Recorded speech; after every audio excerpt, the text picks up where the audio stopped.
All right, Kevin, this is for Friday, April 26th. Just go to the position ones right now. Actually, we'll look at the lean hog spreads. What did this one do today?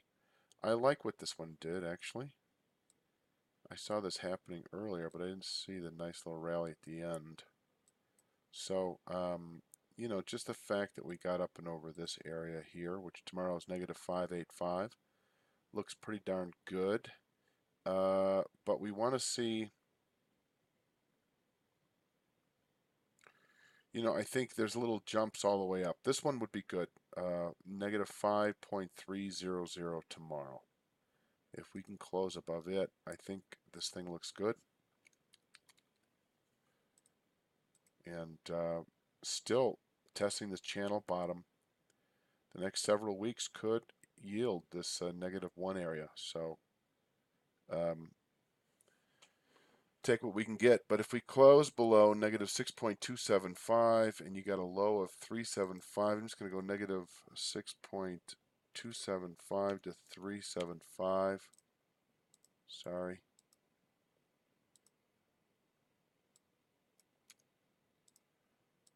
If settled below this number here, 6275 to 375, then we should just get out if we haven't been stopped out already. So while I'm in here, that was June, here's August, October. We have this channel bottom at 705 even now, and this spread is bearish below it.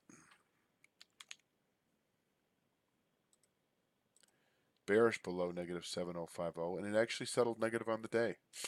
So, if it closes above negative 7.050, that's pretty bullish for this spread. Until then, this is a weak spread. August, October, June, August, October DC, right back in support today. Have a low of 385, 390 is the support. So holding above it, it can take off. I'm surprised they gave it right back today, actually. August, October, just looked at that. August, October, I think that covers it.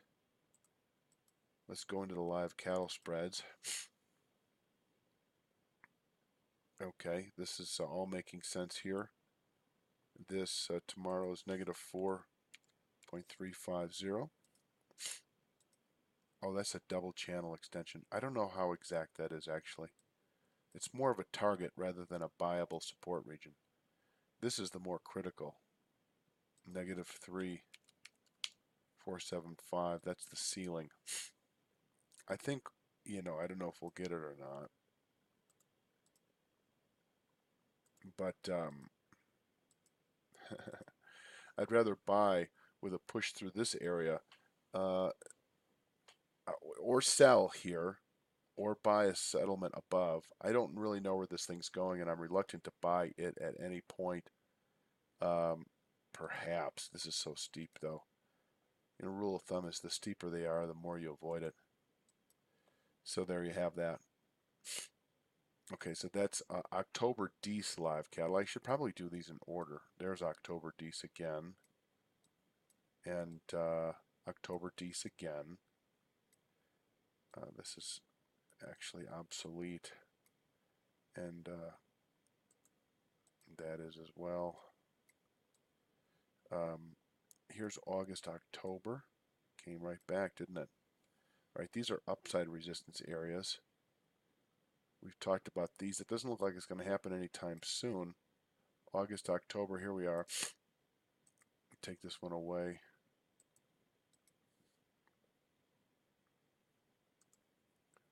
That's negative 1.100.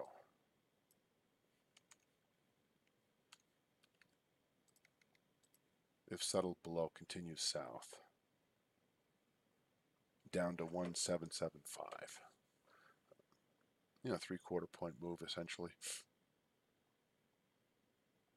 I don't know how crazy I am to buy this again. How many times can it test it before it just gives way? But whatever. Okay, so that's August, October. DC Feb. Where is this going? Anybody's guess. We violated a key channel here. So negative 2.600 still. I wouldn't know where this thing is ultimately heading. Where could it go? That's D's Feb. October. There's got to be an October D's in here somewhere, right? Excuse me. Sorry about that. Sell signal today in the Feb April.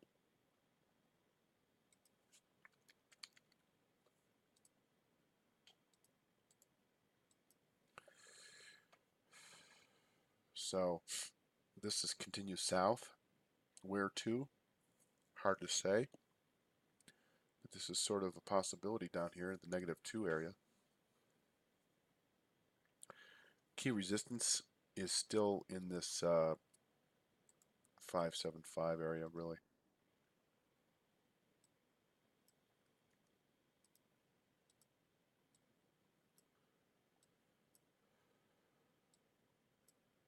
D's Feb, August, October,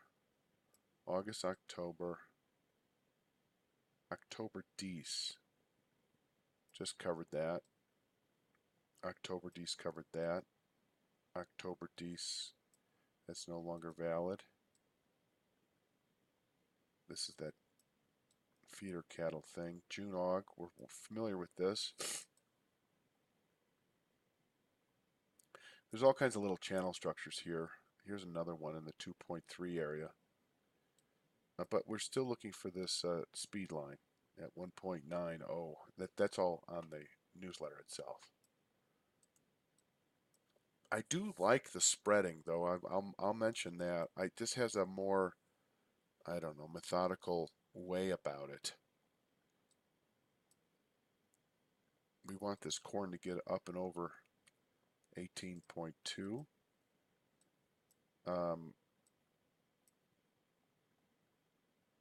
This is the D's March. I don't have a problem buying this, by the way. This long-term channel bottom at negative 16.4 for a big 6-cent move up into this area. I can see how those spreaders do these things like hundreds of times on each side. D's March. D's March again. D's March again. There's that channel bottom, negative 6.4. D's hovering right over this long-term channel bottom. Another area I don't have a problem buying. Negative 3.7. Negative 3.4 now.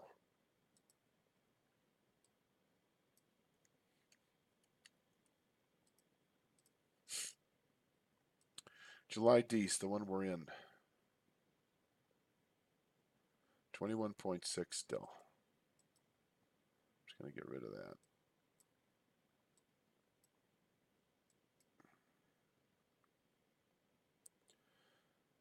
And we got to get above that negative 18.2. All right, that's it for the corn.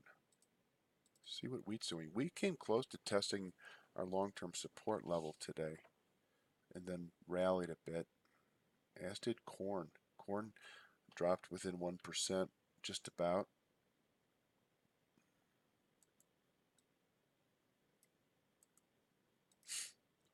Here's this channel bottom. Negative 17.2. Holding it. This is the D's March wheat spread.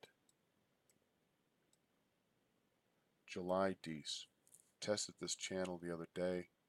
Now at 23 even.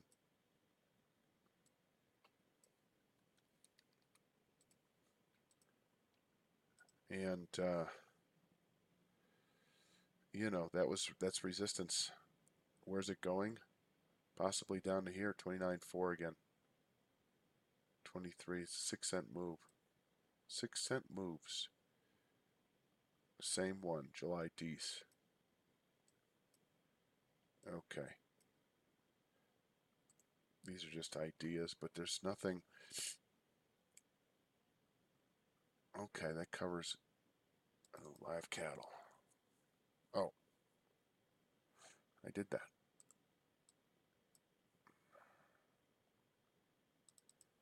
Am I losing my mind? I guess I covered all those. So, let's just stay in CQG for right now. I'll cover the sugar. Backs off of this resistance area. So next week will be the week. 1297 next week. Until then, this is resistance.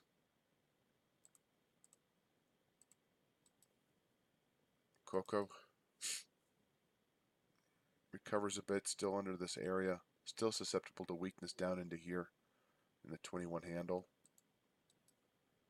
And coffee.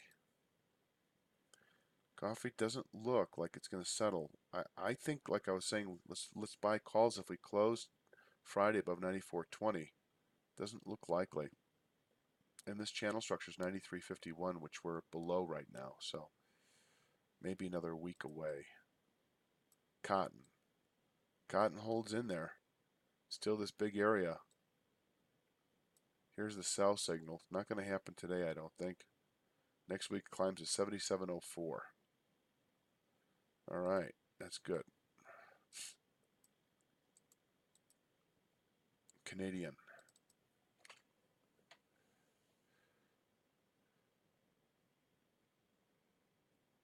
$74.31 basically is this formation.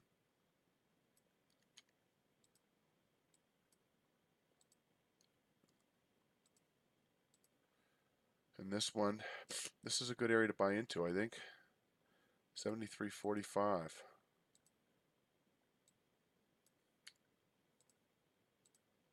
And you have this low here at 73.30. This is a good area. I don't know if we'll get there or not, but holding below 74.31, we should by the end of next week. Take a look at the British. Little follow through here. This would be a good area. I think if we can step into a put on the British pound, the June contract, there's still some life left, or we go September. This thing could continue collapsing over the next, say, 3 to 5 weeks down here.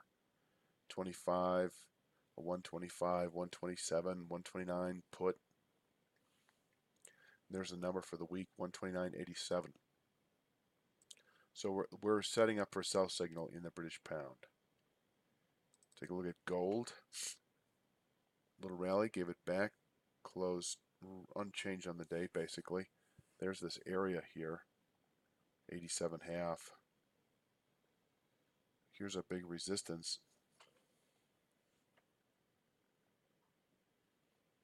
And our support is at 65 even today.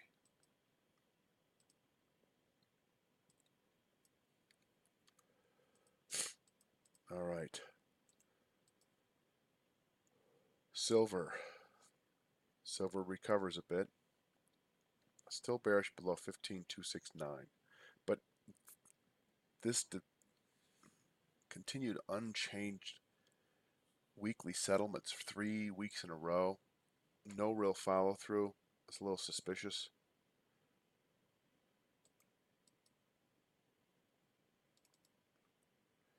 Copper. Copper may be setting up for a sell signal today with a close below 84.37. We'll watch this and look over the weekend. And if it's in a sell signal, we could consider buying copper puts as well.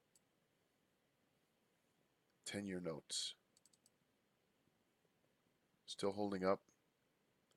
This is our support this week, and next week it's 121.11 to 20 basically.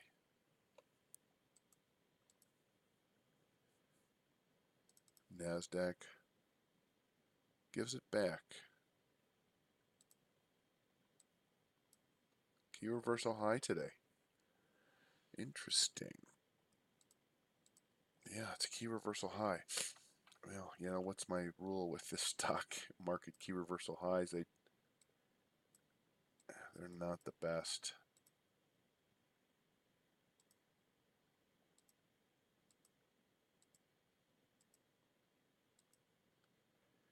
There's our support in the NASDAQ. This is a good area to buy into. We're not going to see it tomorrow, but I like the double channel bottoms. They're coming together nicely in here. 75.38, 75.85. We'll just call it 75.40 to 85 for Friday. All right, so that covers all that. Let's take a look at the newsletters, and we can start with lean hogs. We are right at a support level. It was impossible for us to close below today. I'm guessing had it not been a limit down move, we just might have, given what happened, with the live cattle market. But there we are, 89.85. I'm guessing we'll settle below that on Friday, and if so, this whole thing is over. We should test 78 even within 2 to 3 weeks, and the 72 handle within a couple of months. But until then, this is our support. So I'm not sure what we want to happen with regard. Excuse me. Oh, that was a unsuppressible yawn. What we want to happen with our live cattle, our lean hog spread. I don't know if it matters here. I mean, anyway. So holding above this bullish, closing below bearish. Bottom line. I'm just going to keep opening letters here. Talk about feeder cattle. Feeder cattle did close in a sell signal today, and so did both live cattle letters markets. So bearish continuation expected into later May now, or into May, depending on volatility. We could reach our 148.97 2 to 3 week target within 2 to 3 days, and that 146.92 3 to 5 week target within 3 to 5 days. So, we'll have to see. But bottom line here, bearish below 155.17, and if we close above 155.17, if we're just watching this thing and it closes above 155.17, I'm fine with buying an August call. I mean, we'd look for 163.50 then within several weeks. Anyway, so do we look for puts right now? I imagine they're quite expensive, given this the explosion in volatility the last 48 hours. Maybe if things quiet down, we trade sideways, which we just might, yet still below 155.17, we could look at some reasonably priced puts, 147s, 149s, something like that.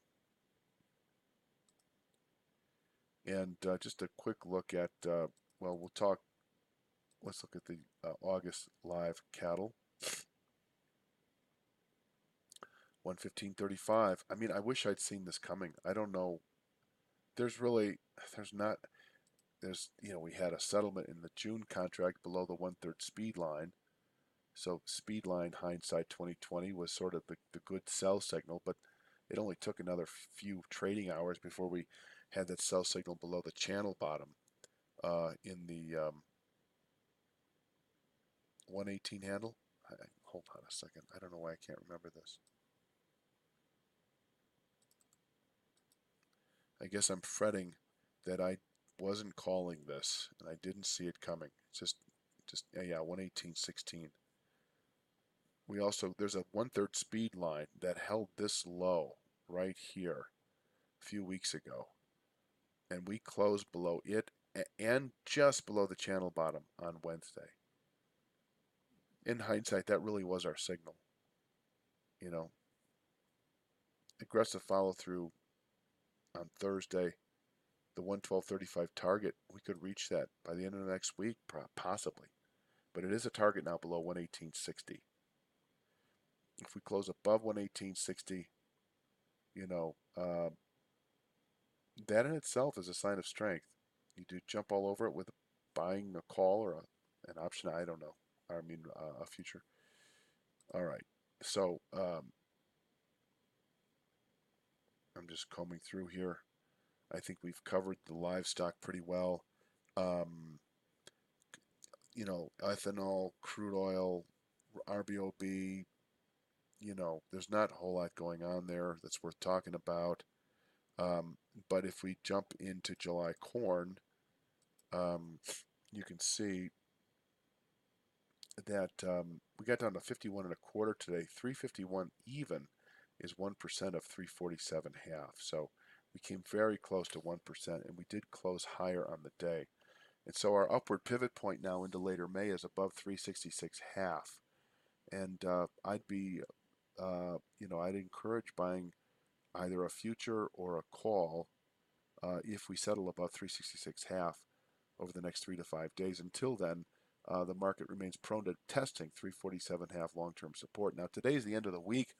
Are we going to get a 10-cent move plus downward in corn today that would elicit a long-term sell signal? And by that, it would have to be another 3.5 below that. So it'd be 344 even or lower. I don't see that happening today. I don't think we're going to see a long-term sell signal in corn. And we're in bottom picking territory. Um, excuse me again. And so, what to do? What to do? We could talk about this if you like. What to do with the corn? A bit of a mixed bag. Let's jump right into wheat while we're at it. Um, we come on. There you go. We this is not an updated weekly chart, but the low yesterday, god dang it, was like 430. Here we are. Let's just go to okay. 434 half was the low today in the July contract, which bear with me, which is just above 432 and a quarter, definitely within the 1% of testing this long-term support level once again. In fact, that weekly chart will look as if it actually did test it. And then we bounced a bit. We closed up on the day. And so, we're kind of in bottom picking territory. Again, not kind of. We are in bottom picking territory in wheat. So once again, what to do, what to do. I'm guessing we had a resting bid at 433 or something today that was not hit. And so, I don't want to chase this thing because it just feels like a dog, these grains. But both corn and wheat are now approaching significant long-term support. And, uh, it can be, if we close today above yesterday's high, sorry. Let's take a look at the chart here. 443 half. That's another positive development. And then closing above 451 half is another positive development, all the way up to what really, now that we've essentially tested long-term support, this is kind of what we're looking for. I mean, looking for is a strong way to put it. This is what we should at least not be surprised by. Following the essential test today of long-term support, we could over the next 2 to 3 to 5 weeks push into this 480s, which is our big resistance as far as the July contract is concerned. Okay. And inversely, if we close today below 434 and a quarter, and by that we really mean a 1%. I'm sorry, 432 and a quarter, 428 even. Close at 428 even or lower in the July contract, that's bearish. But right now we're just merely testing long-term support. Let's take a look at the July contract. Sorry, July soybeans is what I meant to say. Holding just below this area at 474 half. There's an ascending speed line on the daily continuation chart at 476 half. It's not illustrated here today or right now. See if I can find it for us. Active daily, there it is. This is an ascending 2/3 speed line. This high against this low on the daily continuation chart. And we've got a speed line today, Friday, at 476 half. So this whole area. And so I wanted to talk about what to do with beans. And I think that would be a good play. If we close above, so we got 76 and a quarter as Thursday's high. So if we close above that, if we close above this 476 half speed line and back above this channel structure, that in itself, as far as I'm concerned, is pretty bullish. I mean, I would not at all be opposed to buying a call or a future and letting that thing play out. We wouldn't have a screaming buy signal, but I would feel safe that the market wouldn't really sell off aggressively into May, that we would actually probably creep higher. So I'm in favor of going long the beans. If we close today, one way or another, go long calls, futures above 876 half. All right. And, we can talk about that tomorrow. And so that puts us through all that. Yeah, I think I've covered it all. If we can talk in the morning. Probably should, just to talk about stops and so forth, especially in that lean hog spread. That's all I got to say, Kevin, and we'll talk. We'll talk tomorrow.